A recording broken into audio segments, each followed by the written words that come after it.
Hello दोस्तों, कैसे हो आप सब। मेरा नाम है सत्यम मिश्रा और मैं आज आप लोगों को पढ़ाने वाला हूँ भारतीय दंड संहिता और भारतीय दंड प्रक्रिया संहिता, मतलब आईपीसी और सीआरपीसी से रिलेटेड 100 क्वेश्चन की एक सीरीज़ पढ़ाने जा रहा हूँ, जिसमें कि जो 4 पार्ट में बनाऊँगा। एक पार्ट में 25 क्वेश्चन होंगे जो कि डिस्क्रिप्शन के साथ में होंगे। एक क्वेश्चन से आपका 2 से 3 क्वेश्चन तैयार होगा और आपके एग्ज़ाम में इन 100 क्वेश्चन के अलावा भारतीय दंड संहिता और दंड प्रक्रिया संहिता के बाहर से कोई भी क्वेश्चन नहीं आएगा। मैं इस चीज़ की गारंटी लेता हूँ। तो कोशिश करिएगा वीडियो को ध्यान से देखने की, और वीडियो अच्छा लगे तो प्लीज़ वीडियो को लाइक करिएगा, चैनल को सब्सक्राइब करिएगा और वीडियो को अपने दोस्तों के बीच में शेयर कीजिएगा। जो भी भाई बहन यूपीएसआई की तैयारी कर रहे हैं आपके पास में, आपके दोस्त, उनको वीडियो को ज़रूर शेयर करिएगा और चैनल को सब्सक्राइब करिएगा। तो चलिए वीडियो को शुरू करते हैं। भारतीय दंड संहिता कब लागू हुई थी, कब प्रवृत्त हुई थी? तो भारतीय दंड संहिता 6 अक्टूबर 1860 को, या 6 दिसंबर 1860 को, या 1 जनवरी 1861 को, या 1 जनवरी 1862 को। तो option B D is right option. भारतीय दंड संहिता का प्रवर्तन इन्फोर्मेंट 1 जनवरी 1862 में हुआ था, यद्यपि अधिनियम के गवर्नर जनरल की अनुमति 6 अक्टूबर 1860 को ही मिल गई थी। नेक्स्ट क्वेश्चन पे चलते हैं। भारतीय दंड संहिता की धारा 1 संबंधित है। धारा 1 किससे संबंधित है? अपराध की परिभाषा से, संहिता के नाम और उसके प्रवर्तन के विस्तार से, संहिता के नाम और उसके क्षेत्राधिकार से। उपयुक्त में से कोई नहीं। तो option B is right option. भारतीय दंड संहिता की धारा 1 1860 में जो लिखा हुआ है वो ये है, संहिता का नाम और उसके प्रवर्तन का विस्तार बताया गया है। नेक्स्ट क्वेश्चन पे चलते हैं। भारतीय दंड संहिता का समुद्री क्षेत्राधिकार क्या है? समुद्री क्षेत्राधिकार क्या है? 12 समुद्री मील, 8 समुद्री मील, 12 मील, 8 मील। ये यूपीएसआई में कई बार आया हुआ क्वेश्चन है, तो इसका option A is right option. कुछ इस तरीके से आपको समझाता हूँ मैं कि ये भारतीय तट रेखा है। सपोज करिए इसके लिए एक सीमा रेखा मैं तैयार कर देता हूँ ये, और इधर से ये सीमा रेखा मैं तैयार कर देता हूँ। अब यहाँ से 12 समुद्री मील की जो रेखा होगी, यहाँ से भी 12 समुद्री मील की जो तट रेखा होगी, वहाँ पे क्या लगेगा? आईपीसी लगेगा, भारतीय दंड संहिता, इंडियन पिनल कोड। समझ में आया? आइए डिस्क्रिप्शन देख लेते हैं इसका। क्षेत्रीय सागर की दूरी, आधार रेखा। आधार रेखा समझ में आया ना, जो मैं अभी बनाया हूँ। तटों को एक सीमा रेखा में ले आते हैं, उसे ही आधार रेखा कहते हैं, से की ओर से नापी जाती है, जो सामान्यतः 12 समुद्री मील तक होती है। इस क्षेत्र के उपयोग का भारत को संपूर्ण अधिकार है। अतः भारतीय दंड संहिता का समुद्र में क्षेत्राधिकार 12 समुद्री मील तक फैला हुआ। ये एक क्वेश्चन खत्म होता है। अब दूसरा क्वेश्चन, आधार रेखा से 24 समुद्री मील तक के क्षेत्र को भारत का सीमा शुल्क व वित्तीय अधिकार प्राप्त है। मतलब यहाँ से जो भी पोर्ट के लिए निकलेंगी जहाज़ें, वहाँ से उनसे वो सीमा शुल्क वसूल कर सकता है और वित्तीय अधिकार प्राप्त कर सकता है। ये हो गया दूसरा क्वेश्चन। अब आया तीसरा क्वेश्चन, किसी भी देश का अनन्य आर्थिक क्षेत्र का आधार रेखा से 200 समुद्री मील तक होता है। मतलब जो अनन्य आर्थिक क्षेत्र होता है, जहाँ से आप वैज्ञानिक अनुसंधान कर सकते हैं या फिर प्रयोग कर सकते हैं, जैसे कि रॉकेट हो गए और परमाणु बम हो गए, परमाणु हथियार हो गए, उन सब का जो आप प्रैक्टिकल कर सकते हैं, वो 200 समुद्री मील होते हैं। नेक्स्ट क्वेश्चन चलते हैं। मेंस रिया से क्या मतलब है? मेंस रिया से क्या मतलब है? तो मतलब आशय, ज्ञान, हेतु या दुराशय। तो मेंस रिया जो होती है वो होती है दुराशय, जिसमें कि नुकसान हो, उसे क्या बोलेंगे? दुराशय, मेंस रिया। आइए इससे देख लेते हैं इसका डिस्क्रिप्शन। अपराध के कितने तत्व होते हैं? ये पहला क्वेश्चन हो गया। अपराध के 4 तत्व होते हैं। कौन कौन से? मानव, आपराधिक मन स्थिति या दुराशय, मेंसरिया, आपराधिक कृत्य तथा ऐसे आपराधिक कृत्य से मानव अथवा समाज की क्षति। ये 4 पार्ट हो गए किसके? अपराध के। तो एक क्वेश्चन बनता है कि अपराध के कितने पार्ट होते हैं? 4। तो और दूसरा मेंसरिया क्या होता है? तो मेंसरिया होती है आपराधिक मन स्थिति या फिर दुराशय। नेक्स्ट क्वेश्चन पे चलते हैं। इनमें से कौन से अपराध के मूलभूत तत्व हैं? अपराध के इंसान द्वारा किए गए आपराधिक इरादा, कोई अवैध कार्य या चूक, किसी व्यक्ति के शरीर में, मन, प्रतिष्ठा या संपत्ति को चोट पहुंचाना। तो option A is P Q R S सभी, ऑप्शन बी में पी और क्यू, ऑप्शन सी पी और आर, और ऑप्शन डी है P Q. P Q yes. तो option A is right option. Option A is right option. क्यों? क्योंकि mains रिया के कितने, मतलब अपराध की कितनी मन स्थिति होती है? वो होती है इंसान द्वारा किया गया आपराधिक इरादा होना चाहिए, कोई अवैध कार्य या चूक होना चाहिए, किसी व्यक्ति या समाज को ठोस पहुंचाना। तो चारों ऑप्शन आएंगे। नेक्स्ट क्वेश्चन पे चलते हैं। इसमें देखिए फिर वही समझाया हुआ है। अपराध के 4 मूलभूत तत्व हैं: मानव, आपराधिक मन स्थिति, दुराशय, आपराधिक कृत्य तथा ऐसे कृत्य जो मानव अथवा समाज को क्षति पहुंचाए। नेक्स्ट क्वेश्चन पे चलते हैं। भारतीय दंड संहिता 1860 में लॉर्ड मैकाले द्वारा प्रारूपित संहिता का संशोधित संस्करण है। ठीक है। इनमें से किन देशों की दंड संहिता उसी प्रारूप पर आधारित है? तो इसमें देखिए इस क्वेश्चन में ही एक क्वेश्चन आंसर दे दिया है। भारतीय दंड संहिता जो है वो 1860 में लॉर्ड मैकाले द्वारा प्रारूपित संहिता का संशोधित संस्करण है। ठीक है। अब दूसरा क्वेश्चन इसमें ये खुद पूछ लिया है कि इनमें से किन देशों ने दंड संहिता उसी प्रारूप पर आधारित है? तो वो सिंगापुर, ब्रुनोई, श्रीलंका। तो इन तीनों ने ही वैसे उसी मेन वाले जो दंड संहिता है उसको सीधे सीधे अपना लिया। तो option C is right option. Next question पे चलते हैं। भारतीय दंड संहिता में स्त्री शब्द का द्योतक क्या है? 15 वर्ष से आयु के ऊपर की कोई भी महिला स्त्री होगी, या फिर 18 वर्ष से आयु की कोई भी महिला स्त्री होगी, या फिर 21 वर्ष से आयु की ऊपर की कोई भी महिला स्त्री होगी, या फिर जन्मजात बालिका सहित किसी भी आयु की महिला हो। मतलब अगर आप 95 साल की महिला हो या फिर 5 साल की कोई बच्ची हो तो है तो महिला ही ना।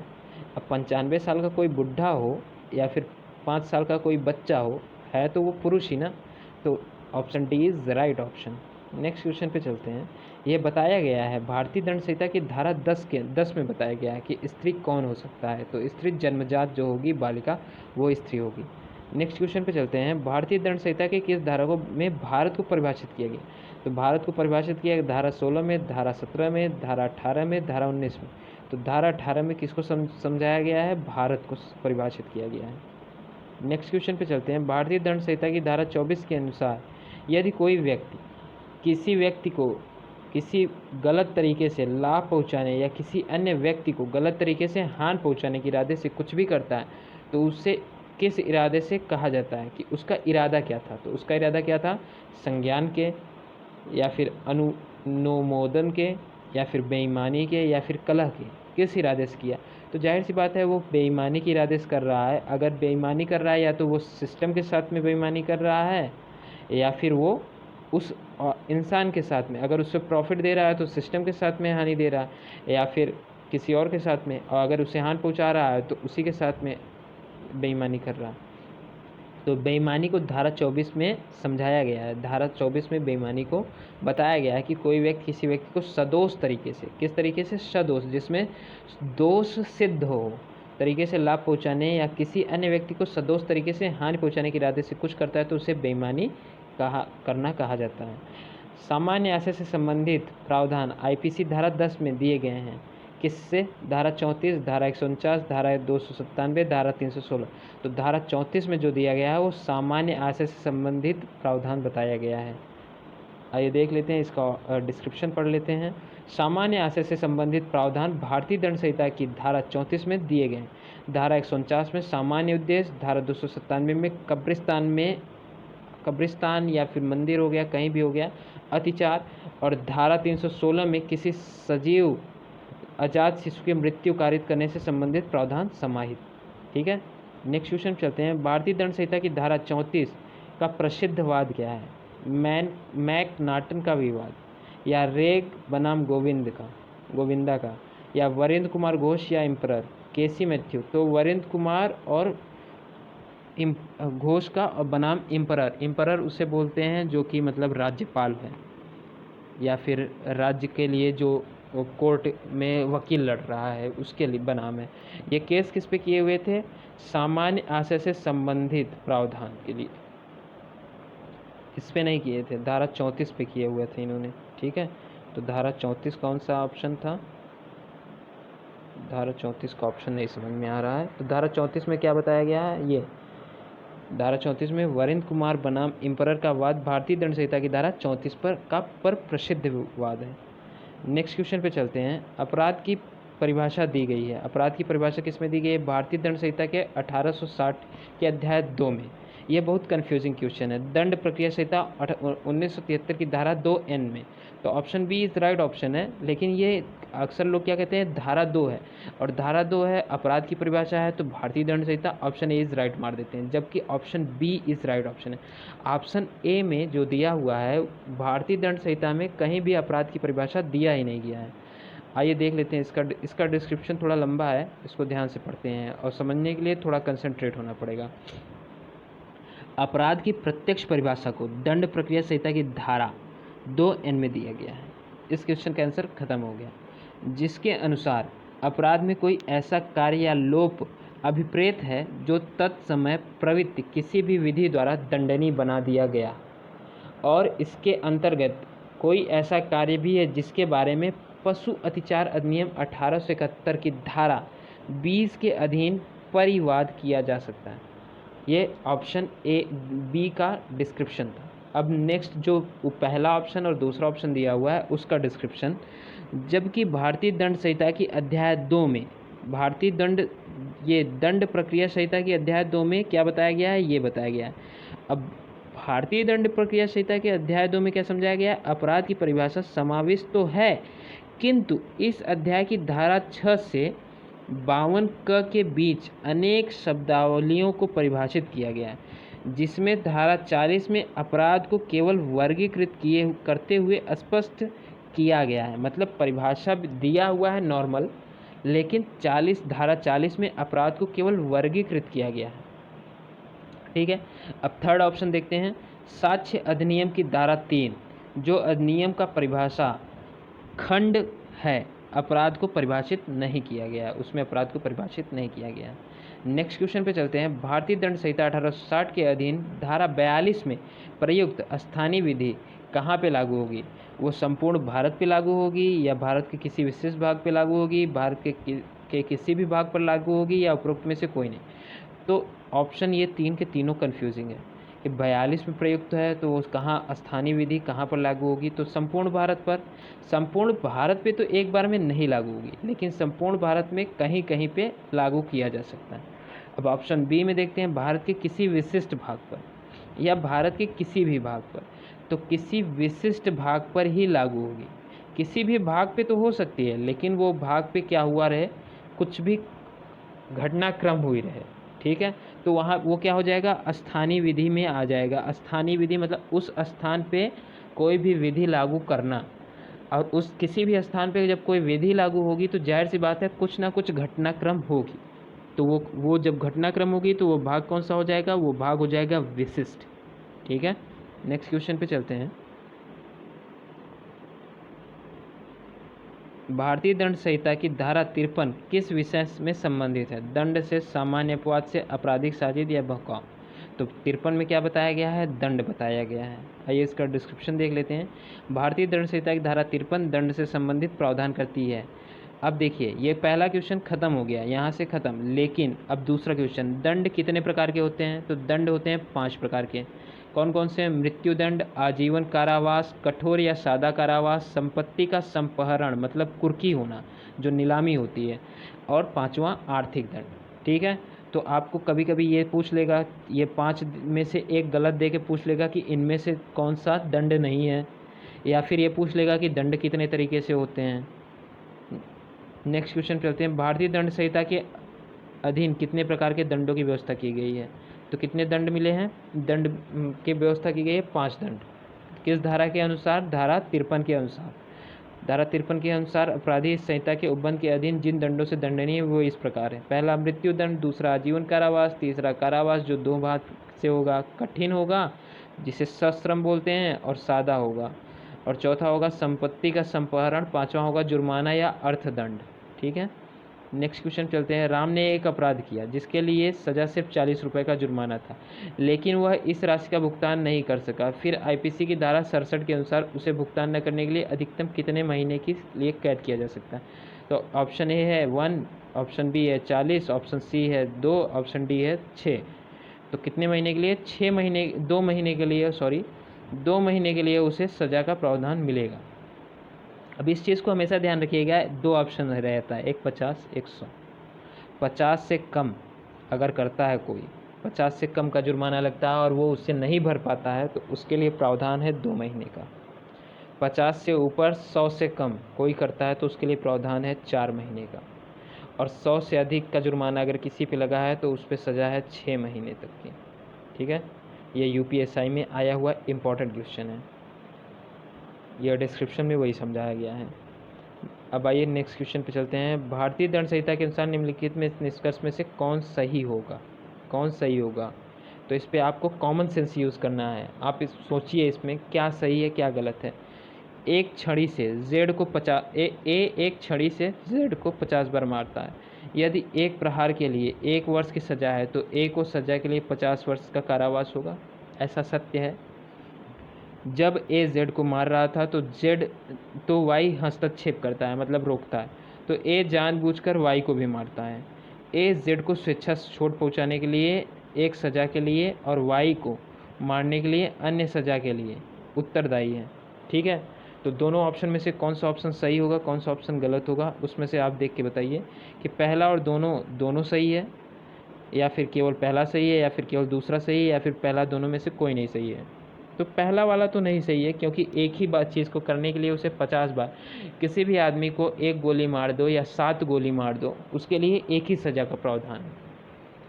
उसी तरीके से अब ए के साथ में वाई को भी मार रहा है, मतलब यहाँ पे 2 लोगों को हानि पहुँचा रहा है, मतलब option C is right option. Option C is right option. Next question पे चलते हैं। ये बताया गया है, धारा 71 में बताया गया है कि एक सज़ा के लिए एक ही प्रावधान होगा। नेक्स्ट क्वेश्चन पे चलते हैं। एक जल्लाद को मृत्युदंड निष्पादित करता है। भारतीय दंड संहिता की किस धारा के अंतर्गत आपराधिक दायित्व से मुक्त है? जल्लाद जो है वो सज़ा देता है, किसी को भी फांसी पे चढ़ाता है, तो वो किस धारा से बच सकता है? धारा 97, धारा 78, धारा 79, धारा 80। तो धारा 78 उसका बचाव करेगी। ठीक है, आइए पढ़ते हैं इसका डिस्क्रिप्शन। भारतीय दंड संहिता की धारा 78 के अंतर्गत मृत्युदंड को निष्पादित करने वाले जल्लाद को आपराधिक दायित्व से उन्मुक्ति प्राप्त होगी। धारा 78 यह उपबंधित करती है कि कोई बात जो न्यायालय के निर्णय आदेश के अनुसरण में किए जाए अपराध नहीं होगा। नेक्स्ट क्वेश्चन पे चलते हैं। भारतीय दंड संहिता के अनुसार निम्न में से कौन सा निष्कर्ष सही है? कौन सा निष्कर्ष सही है? ये बड़े ध्यान से पढ़ने की चीज़ है और इससे आपकी 1-2 क्वेश्चन की तैयारी हो जाती है। और एग्ज़ाम में भी जो एग्ज़ामिनर है वो बड़ा चालाक है कि वो आपसे 1 क्वेश्चन के साथ साथ 2 से 3 क्वेश्चन पूछ लेता है। अगर आपको वीडियो अच्छा लग रहा है तो प्लीज़ लाइक कर दीजिए, वीडियो को अपने दोस्तों से शेयर कर दीजिएगा और चैनल को प्लीज़ सब्सक्राइब कर लीजिएगा।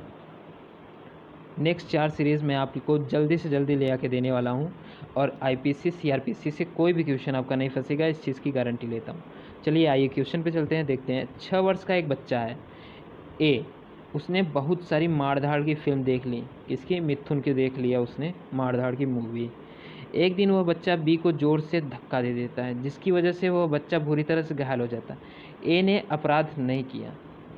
ए ने अपराध किया या नहीं किया, इसको ध्यान में रख लिए। अब ऑप्शन कथन सेकंड देखते हैं। क्यू ने पी को बिना बताए एक नशीला पदार्थ खिला दिया। उस नशीले पदार्थ के प्रभाव में वह न जानते हुए उसके हाथों से क्या हो रहा, पी ने आर की हत्या कर दी। पी ने कोई अपराध नहीं किया। अब इसमें आप दोनों चीज़ सोचिए। जो लड़का था उसने मूवी देखा, मूवी को देखने के बाद में उसने एक छोटे बच्चे को धक्का दे दिया। और पी जो है वो नशा नहीं करता था कभी, लेकिन किसी ने उसे नशा पिलाया और उसने आर की हत्या करवा दी। तो इसमें सब दोनों चीज़ में आप ध्यान से देखेंगे तो इसमें मेन श्रिया नहीं दिख रही है, जुर्म दिख रहा है और जाहिर सी बात है अपराध है और समाज के हितकर में नहीं है, सारी चीज़ें, लेकिन इसमें एक चीज़ नहीं दिख रही है, वो है मेन श्रिया। तो इन दोनों में अपराध नहीं होगा, इन दोनों ने क्या अपराध नहीं किया। तो ऑप्शन फर्स्ट एंड सेकेंड दोनों ने क्या किया है, अपराध नहीं किया है। This is right option C. अब सोचिए ये यूपीएसआई में आया हुआ क्वेश्चन है। धारा 82 के अनुसार कोई बात अपराध नहीं है जो 7 वर्ष से कम आयु के शिशु द्वारा की जाती है। धारा 85 के अनुसार कोई बात अपराध नहीं है जो ऐसे व्यक्ति के द्वारा की जाती है जो करते समय अनैच्छिक मत्तता के कारण उस कार्य की प्रकृति या यह कि जो कुछ कर रहा है वह दोषपूर्ण विधि के प्रतिकूल है, जानने में असमर्थ है। तो निष्कर्ष फर्स्ट एंड सेकंड दोनों सही है। अगर ये लड़का यहीं पास 7 साल से ज़्यादा होता तो वो अपराध की श्रेणी में आ जाता, क्योंकि 8-7 साल से ऊपर के बच्चे को समझा जाता है कि वो समझदार हो चुका है। निम्न में से कौन सा वाद उन्मत्तता के आधार पर प्रतिरक्षा से संबंधित है? तो आर बनाम डंडले एवं Stephen, director of public prosecution बनाम बियर्ड, मैकनाटन का वाद, आर बनाम गोविंदा। तो ये कौन सा है? मैकनाटन का वाद है। ठीक है, नेक्स्ट क्वेश्चन चलते हैं। भारतीय दंड संहिता की कौन सी धारा अनैच्छिक मत्ता के आधार पर प्रतिरक्षा से संबंधित है? तो धारा 84 है, धारा 85 है, धारा 86 है, धारा 87 है। अभी अभी आपने एक क्वेश्चन ऊपर पढ़ा हुआ था कि ए ने नहीं, एक आदमी है क्यू जिसने पी को नशीला पदार्थ पिला के आर की हत्या करवा दी थी। तो उसमें क्या थी? अनैच्छिक मत्ता थी। तो option B is right option. ठीक है, नेक्स्ट क्वेश्चन पे चलते हैं। देखिए इसका डिस्क्रिप्शन पढ़ लेते हैं। भारतीय दंड संहिता की धारा 85 में अनैच्छिक मत्ता के आधार पर आपराधिक दायित्व से प्रतिरक्षा का प्रावधान है। भारतीय दंड संहिता की धारा 84 में विकृत चित्तता के आधार पर बचाव, 86 में ऐच्छिक मत्ता तथा 87 में किसी व्यक्ति की मृत्यु या घोर उपहति कारित करने के आशय या संभावना के बिना उसकी सम्मति से किए गए कार्य कारित अपराध के विरुद्ध प्रतिरक्षा का प्रावधान है। मतलब 84, 85, 86 और 87 इसमें क्या है? ऐच्छिक अनैच्छिक मतता से किए गए अपराध के बचाव की बातें लिखी गई हुई हैं। ये धारा भारतीय दंड संहिता की 84, 85, 86, 87। सबसे इम्पॉर्टेंट इसमें जो धारा है वो है 85। भारतीय दंड संहिता के अनुसार निम्नलिखित में से कौन सा निष्कर्ष सही है? ए बी के साथ मनोरंजन हेतु मुक्केबाजी करने के लिए राजी हो जाता है। मुक्केबाजी के दौरान ए बिना किसी बुरी मंशा के बी को बुरी तरह घायल कर देता है। ए ने अपराध किया है। सेकंड है पी एक मादक पदार्थ के प्रभाव में था जो उसने अपनी मर्जी से ली। उस मादक पदार्थ के नशे में वह यह न समझ कर कि उसके हाथों से क्या हो रहा है पी क्यू की हत्या कर दी। पी ने कोई अपराध नहीं किया है। तो पी ने कोई अपराध नहीं किया है, ऐसा हो नहीं सकता। पी ने अपराध किया है। ठीक है, और बी जो ए मारा है उसने भी अपराध किया हुआ है। रीज़न ये है कि उसने जो अपराध किया हुआ है वो समझदारी के दायरे में आता है कि मजाक के लिमिट तक इतना नहीं मारा जाता है कि किसी को घायल कर दिया जाए। तो ऑप्शन ए कह रहा है पहला और दोनों सत्य है। नहीं, पहला और दोनों ही नहीं है, मतलब अपराध सत्य नहीं है। इस जो दो के दोनों सेंटेंस है वो दो के दोनों असत्य हैं। तो इसमें देखिए भारतीय दंड संहिता की धारा 87 के अनुसार निष्कर्ष एक असत्य है तथा धारा 86 के अनुसार निष्कर्ष दो भी असत्य है। अतः निष्कर्ष एक व दो दोनों असत्य है। नेक्स्ट क्वेश्चन पे चलते हैं। निम्नलिखित कार्यों में किसके द्वारा दुष्प्रेषण का अपराध किया जा सकता है? दुष्प्रेषण: षड्यंत्र करना, तैयारी करना, धमकी देना, प्रयत्न करना। तो जितनी ये तीनों चीज़ें जो हैं वो कब होंगी? जब षड्यंत्र तैयार हो जाएगा। तो option A is right option.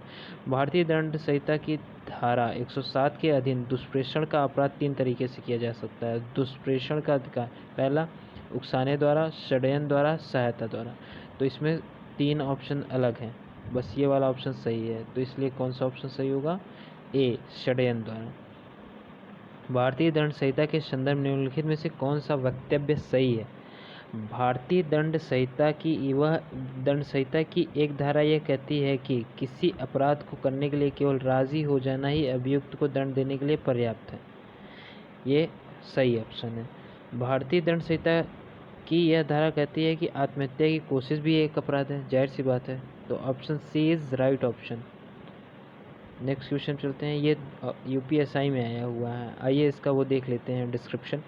भारतीय दंड संहिता की धारा 120 आपराधिक षड्यंत्र से संबंधित है। यह धारा कहती है कि अपराध करने के लिए केवल राजी हो जाना, मतलब आपके मन में मेनसरिया बन जाना ही अपराध की श्रेणी में आ जाता है। तो आपको अभियुक्त दंड देने के लिए पर्याप्त हो जाता है। सेकंड, भारतीय दंड संहिता की धारा 309 कहती है कि आत्महत्या का प्रयत्न करना एक अपराध है। अतः ए और बी दोनों क्या हैं? सत्य हैं। नेक्स्ट क्वेश्चन पे चलते हैं। भारतीय दंड संहिता के किस प्रावधान में आपराधिक षड्यंत्र के लिए दंड दिया गया है? तो कौन सी धारा 120 बी, धारा 124, धारा 120 ए, धारा 121 ए? तो धारा 120 बी में क्या दिया गया है? आपराधिक षड्यंत्र के लिए दंड दिया गया। किसके लिए? आपराधिक का षड्यंत्र बनाने मात्र के लिए धारा 120 में क्या है? दंड का प्रावधान लिखा गया है। आइए इसका डिस्क्रिप्शन देख लेते हैं। आपराधिक षड्यंत्र के लिए दंड का प्रावधान भारतीय दंड संहिता की धारा 120 बी में किया गया है, जबकि धारा 120 ए में आपराधिक षड्यंत्र की परिभाषा है। ये देखो, ये बहुत कंफ्यूजिंग ऑप्शन होते हैं इस तरीके से। धारा 121 ए में भारत सरकार के विरुद्ध युद्ध करने के दंडनीय अपराधों के लिए षड्यंत्र, और धारा 124 में राष्ट्रपति, राज्यपाल आदि पर हमला आदि को दंडनीय बनाया गया है। मतलब जो इंक फेंक देते हैं किसी राज्यपाल या राष्ट्रपति पे, तो उन्हें धारा 124 के तहत क्या होगा? दंडित किया जाएगा। लेकिन 120 बी में क्या है? अपराध का अपराध को बताया गया है। 120 ए में परिभाषा बताई गई है और 120 बी में दंड का प्रावधान बताया गया है। ठीक है, तो बाकी हम अब नेक्स्ट वीडियो में आगे इसके बाद 26 क्वेश्चन से स्टार्ट करेंगे। आपको वीडियो अच्छा लगा तो प्लीज़ लाइक करिएगा, शेयर करिएगा और चैनल को प्लीज़ सब्सक्राइब करिएगा।